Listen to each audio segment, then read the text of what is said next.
Hello my dear friends, मेरा नाम अभिनव पांडे है। आज हम बात करेंगे ह्यूमन एनाटॉमी एंड फिजियोलॉजी की।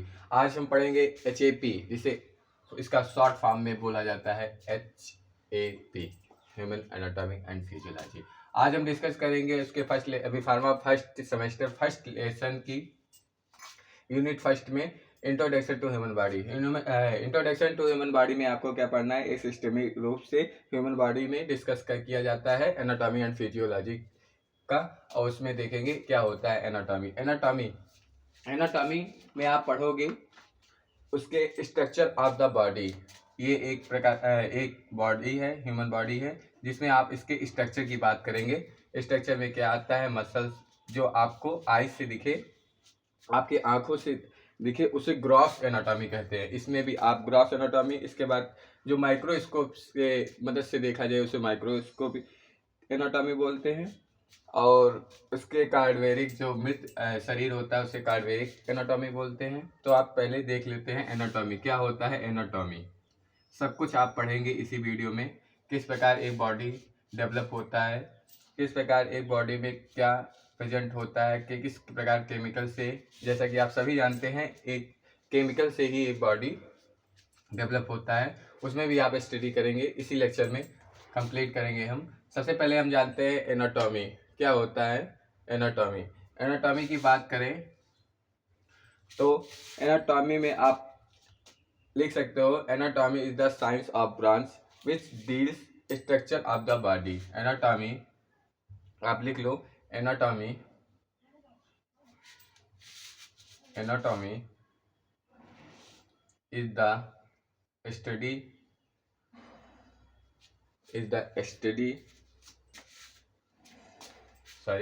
Anatomy is the science of branch लिख दो, क्योंकि ये साइंस ही है। साइंस में आप पढ़ रहे हो SCIENCE, science of branch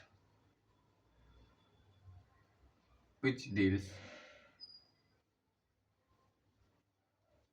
with, क्या पढ़ोगे? Structure of body.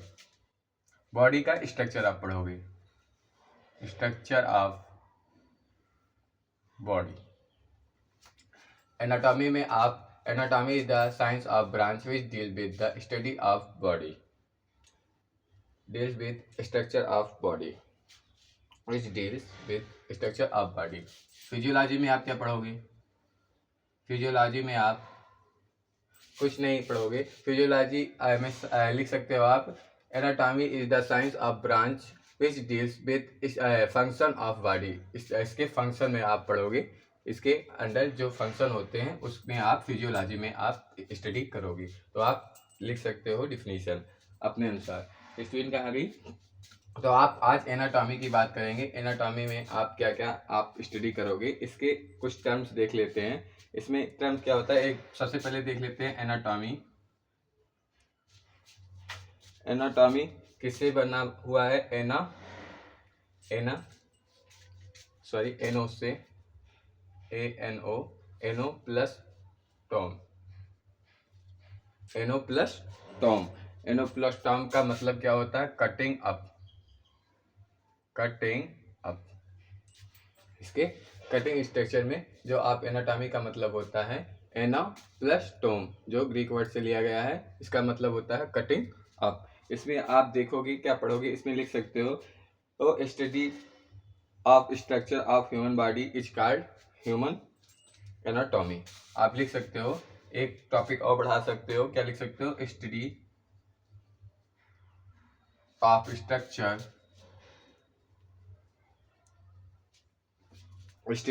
Structure of the human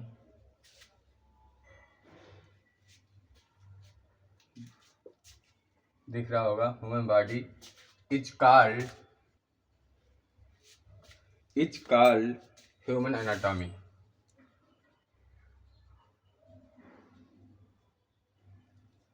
आप एक पॉइंट और भी बढ़ा सकते हो, study of structure of the human body is called human anatomy. आप देखेंगे इसमें कुछ इसके रिलेशनशिप में क्या पढ़ना होता है हमको। Definition of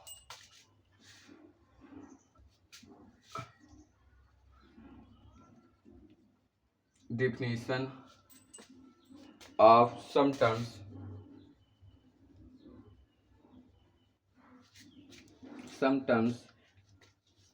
related to anatomy। इसके रिलेटेड कुछ टर्म्स देखेंगे एनाटॉमी के। तो इसमें इसके रिलेटेड क्या होते हैं देख लें। वीडियो सही बन रहा है या नहीं? हाँ, तो वीडियो आ रहा है आपको, आप देख सकते हैं। इसके कुछ टर्म्स पढ़ेंगे एनाटॉमी के। तो इसमें टर्म्स क्या होते हैं, सबसे पहले हम बात करेंगे ग्रॉस एनाटॉमी। क्या होता है ग्रॉस एनाटॉमी? ऐसे एनाटॉमी जो हम अपने नेक्ड आई से देख सकें, जो हम अपने आँख से देख सकें, ऐसा स्ट्रक्चर जो हम अपने आँख से देख सकें, उसका स्टडी कर सकें, उसे हम ग्रॉस एनाटॉमी कहेंगे। सेकंड की बात करें तो माइक्रोस्कोपी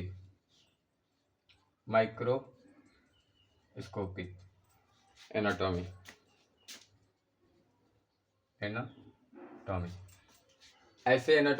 ऐसे स्ट्रक्चर जो हम जिसके हेल्प से माइक्रोस्कोपी के हेल्प से देखें, उसको हम माइक्रोस्कोपिक एनाटॉमी बोलेंगे। तीसरे की बात करेंगे। अभी हम इसका बारी बारी से सब कुछ डिस्कस करेंगे। सबसे पहले आप इंट्रो ले लीजिए, समझ लीजिए क्या होता है। उसके बाद हम बात करेंगे सिस्टमेटिक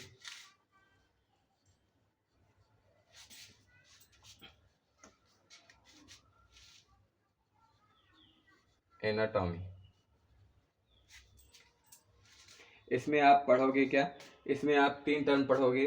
क्या पढ़ोगे? Dermatology, endocrine anatomy and neurology. जो होता है क्या होता है इसमें होता है डर्मेटोलॉजी में आप क्या पढ़ोगे? स्किन। इसमें सिस्टमिक में एनाटॉमी में आप पढ़ोगे क्या पढ़ोगे? 3 टर्म पढ़ोगे। डर्मेटोलॉजी, सबसे पहले बात करेंगे डर्मेटोलॉजी। सेकेंड बात करेंगे हम इसमें एंडोक्राइनोलॉजी।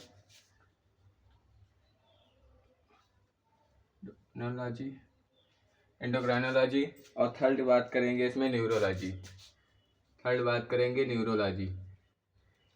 इसमें आप 3 टर्म पढ़ोगे। सिस्टमिक में एनाटॉमी में आप डर्मेटोलॉजी, एंडोक्राइनोलॉजी और न्यूरोलॉजी में आप डिस्कस करोगे। क्या होता है इसमें डर्मेटोलॉजी में आप पढ़ोगे स्किन, हेयर एंड नेल्स के बारे में डर्मेटोलॉजी में पढ़ोगे। एंडोक्राइनोलॉजी में आप पढ़ोगे इसमें हार्मोनल सिस्टम के बारे में पढ़ोगे। इंडोक्राइन जिसे बोला जाता है इंडोक्राइन, और उसके हार्मोनल स्टडी करोगे। और इसमें न्यूरोलॉजी में आप नर्वस सिस्टम के बारे में बात करोगे, पढ़ोगे, स्टडी करोगे। और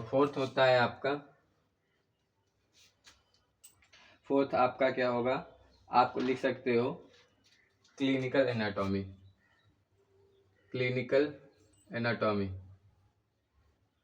देखिए नीचे दिख रहा है, हाँ बस ये लास्ट शायद दिख रहा है।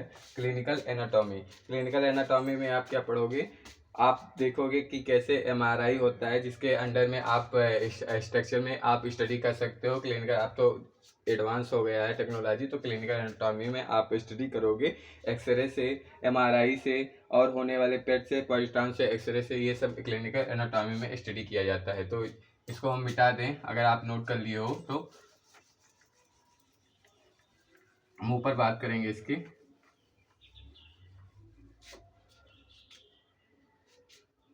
उसके बाद आप बात करेंगे डेवलपमेंट एनाटॉमी।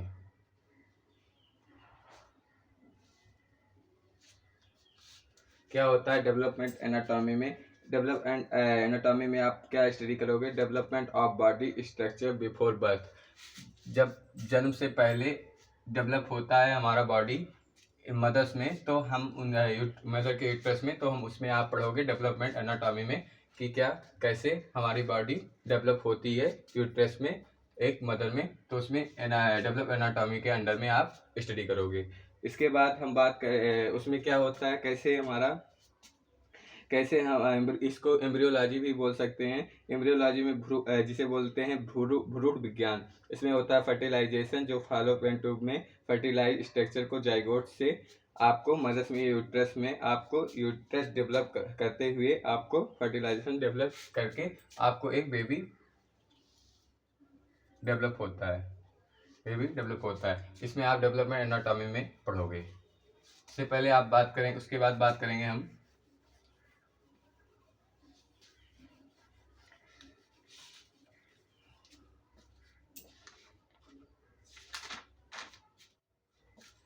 Level of. इसके बाद इसकी स्कोप की बात करें तो इसके स्कोप में बात करें, इसके स्कोप क्या होते हैं, इसको पढ़ने का हमको क्या बेनिफिट है, इसके स्कोप में बात करेंगे। और इसके बाद बात करेंगे levels of structure organisation.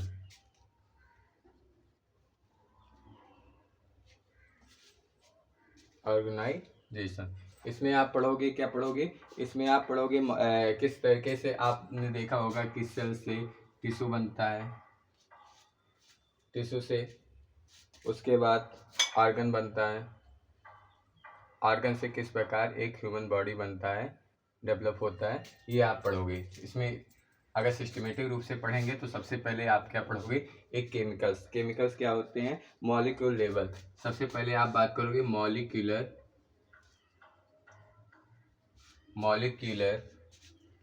Level, molecular और केमिकल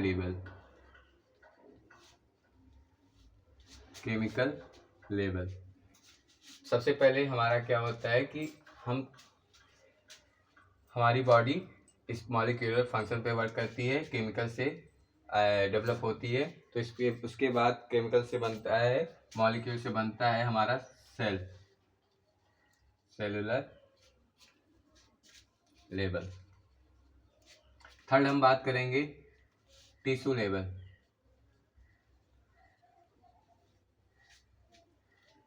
फोर्थ हम बात करेंगे ऑर्गन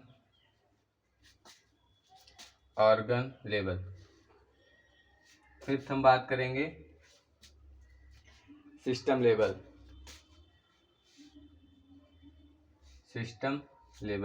सिक्स हम बात करेंगे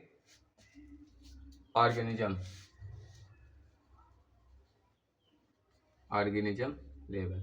क्या होते हैं, एक पॉइंट करके हम डिस्कस कर लेते हैं। इसमें हम लेवल्स ऑफ स्ट्रक्चर ऑर्गेनाइजेशन में बात करेंगे, मॉलिक्यूलर और केमिकल। सबसे पहले हम इसकी डिस्कस कर लेते हैं, क्या होता है मॉलिक्यूलर और केमिकल। अगर आप जानते हैं तो अच्छी बात है, अगर आप नहीं जानते तो आज देख लीजिए कैसे क्या होता है मॉलिक्यूलर और केमिकल लेवल में। तो इसको हम मिटा देते हैं, आप स्क्रीनशॉट ले लीजिए या किसी डायरी या नोट में आप नोट कर लीजिए। अभी हम इसका बात करते हैं। इसमें आप देख लीजिए मॉलिक्यूलर और केमिकल में क्या होता है। इसमें तीन चीजें होते हैं, हमारे बॉडी में तीन प्रकार के केमिकल्स प्रेजेंट होते हैं। फर्स्टली, एक मिनट वीडियो सही बन रहा है, हाँ। फर्स्टली आप देखेंगे किस प्रकार के केमिकल्स हमारे बॉडी में प्रेजेंट होते हैं, उसको देख लेते हैं। किस प्रकार के केमिकल्स से प्रेजेंट होने से हमारी बॉडी डेवलप हुई है, उसको भी आप देख सकते हैं। इसी में समझ सकते हैं मॉलिक्यूलर और केमिकल लेवल में। तो सबसे पहले हम बात करेंगे major element.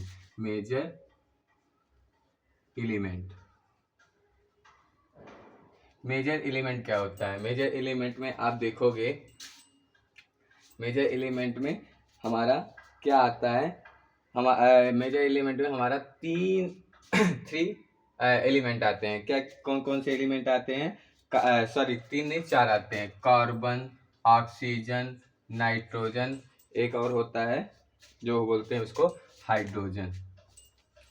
Carbon, oxygen, nitrogen and hydrogen major element में आते हैं। उसके बाद एक एलिमेंट और होता है माइनर एलिमेंट, और एक एलिमेंट होता है ट्रेस एलिमेंट। सबसे पहले मेजर एलिमेंट की बात करें, कार्बन, ऑक्सीजन एंड नाइट्रोजन और हाइड्रोजन। तो इसमें हम बात करेंगे ये हमारे बॉडी में 96% of total of total body weight होता है।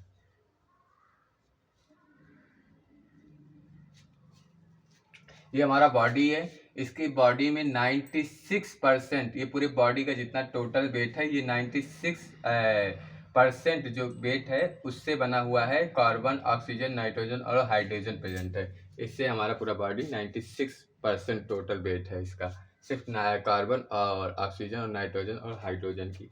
इसके आगे वर्क की बात करें कि कार्बन क्या होता है, कार्बन कैसे हमारे बॉडी में वर्क किया करता है, तो इसकी हम बात करें तो आपने देखा होगा कार्बोहाइड्रेट में सी वर्क करता है। आपने बायोकेमिस्ट्री में भी मैंने लेक्चर अपलोड किया है, उसमें भी आप देखे होंगे कि कार्बन किस प्रकार कार्बोहाइड्रेट प्रेजेंट करता है। लिपिड्स में भी करता है। प्रोटीन भी बनाता है। प्रोटीन और न्यूक्लिक एसिड बनाता है जो सेल में काम करता है, आरएनए और डीएनए का।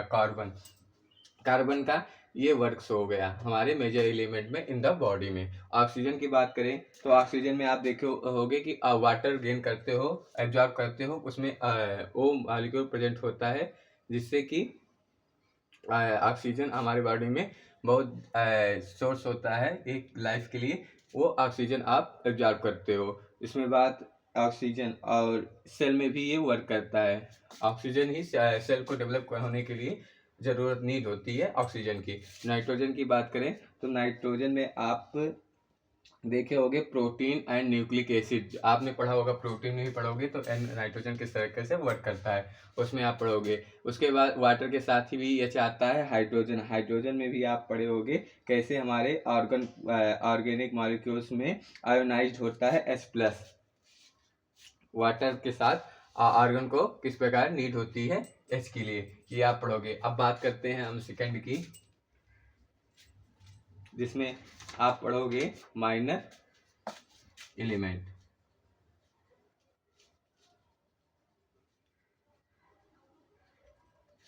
हमारा बॉडी 96% जब ये टोटल वेट हो गया तो हमारा बॉडी अब 4% ही आप टोटल वेट बचा हुआ है। तो माइनर एलिमेंट में आप बात करोगे एलिमेंट्स की, तो इसमें आप क्या बात करोगे,